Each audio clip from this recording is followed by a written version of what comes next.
Hi hello అండి. కాకరకాయ fry నా స్టైల్లో కాకరకాయని ఈ విధంగా కట్ చేసుకొని ఉప్పు వేసుకొని పిసుక్కొని 2 టైమ్స్ పక్కన పెట్టేసుకోండి. రసం తీసేసి కాకరకాయలో తీసేసి పక్కన పెట్టుకున్న తర్వాత కడాయి వేసుకొని నూనె, అల్లం ఎల్లిగడ్డ, కరివేపాకు, పసుపు వేసేసుకొని మంచి కొంచెం నూనె లేగిన తర్వాత కాకరకాయ వేసేసుకోవడమే.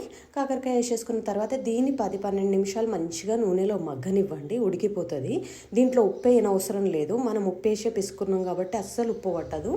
చిట్టికెడు లిటిల్ బిట్ మీకు ఉప్పు ఎక్కువ తినేటోళ్ళు అయితే వేసుకోండి. తర్వాత ఆనియన్ వేసేసుకొని హై ఫ్లేమ్లో మంచిగా గోల్డెన్ ఫ్రై చేసేసుకోండి. మొత్తం పెద్దగానే పెట్టుకోండి. స్టవ్ పెట్టుకొని గోల్డెన్ ఫ్రై వచ్చినాక ఎల్లిపాయ కారం వేసేసుకుంటే 2.5 టేబుల్ స్పూన్స్ ఎల్లిపాయ కారం వేసేసుకుంటే కాకరకాయ ఫ్రై ఈజ్ రెడీ అండి. ఎమ్మి కాకరకాయ ఇష్టపడేటోళ్ళకైతే చాలా చాలా ఇష్టపడతారు ఈ కాకరకాయ ఫ్రై.